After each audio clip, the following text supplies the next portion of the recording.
Assalamualaikum warahmatullahi wabarakatuh. Baiklah, kami dari kelompok 3 akan mempresentasikan hasil diskusi kami, yaitu tentang komunikasi bisnis dengan tema keberhasilan komunikasi bisnis lintas budaya, dengan dosen pengampu kali ini yaitu Bapak Mandra Adrika Putra SEMM. Nah, sebelum masuk ke video kali ini, izinkan kami untuk memperkenalkan diri kepada kalian. Perkenalkan, nama saya Lesa Novianti sebagai moderator dan pemapar, dan teman saya. Baiklah, saya Rami Anasari sebagai pemapar dan menjawab pertanyaan. Nah, teman-teman, di sini sudah ada 6 subjudul.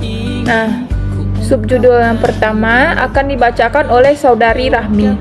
Kepada Saudari Rahmi dipersilahkan. Sebelum Saudari Rahmi untuk menjelaskan, teman-teman tahu nggak apa itu komunikasi lintas budaya?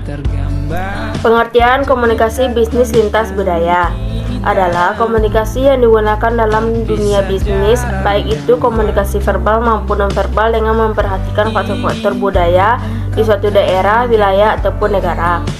Begitu pula bisnis, memahami budaya yang berlaku di suatu daerah ataupun negara sangatlah penting.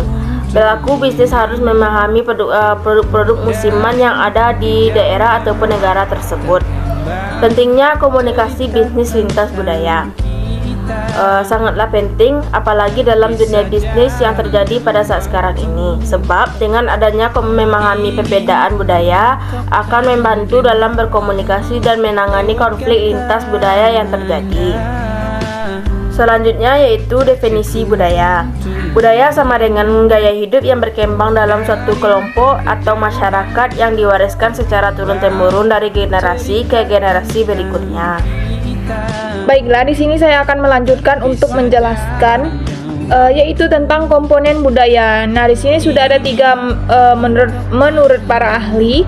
Yang pertama menurut Lehman, Himstreet, dan Betty.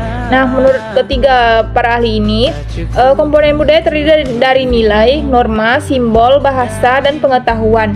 Nah, yang kedua menurut Mitchell.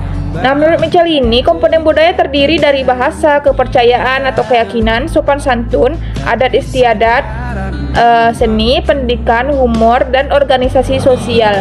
Nah, yang ketiga menurut Katiora. Nah, menurut Katiora ini, komponen budaya terdiri dari budaya, material, lembaga sosial, sistem kepercayaan, estetika, dan bahasa. Selanjutnya ada budaya organisasi. Nah, budaya organisasi adalah tuntunan organisasi atau perusahaan sehingga mampu membedakannya dengan orang lain. Selanjutnya ada tingkatan budaya. Di sini sudah ada 3 tingkatan budaya. Yang pertama ada formal, informal, dan teknis. Next, ada perbedaan budaya. Nah, perbedaan budaya dapat dilihat dari nilai sosial, peran dan status, kebiasaan dalam pengambilan keputusan, sikap terhadap waktu, konteks budaya, bahasa tubuh, dan perilaku sosial. Selanjutnya ada komunikasi dengan orang yang berbudaya asing. Nah, ketika melakukan bisnis dengan orang yang memiliki budaya yang berbeda, seseorang akan dapat berkomunikasi secara efektif apabila ia telah mempelajari budaya orang tersebut. Ketika pelaku bisnis melakukan perjalanan bisnis ke negara lain, perhatikanlah mengenai adat istiadat, konsep, waktu, pakaian, makanan, agama, dan kepercayaan, etika, nilai, serta hukum yang berlaku di negara tersebut. Baiklah teman-teman, sekian dari kami. Kalau teman-teman ada yang mau ditanyakan, teman-teman bisa ketik di kolom komentar ya. Nah, di sini sudah ada kata-kata dari kami berdua, yaitu saya mengejar pendidikan saya bukan hanya ingin dibilang hebat, tetapi saya pernah merasakan sakitnya ketika orang tua saya dipandang rendah oleh orang lain karena tidak punya pendidikan. Dan saya sedang memperjuangkan gelar SE atau SM saya. Semoga Allah mengabulkannya. Amin.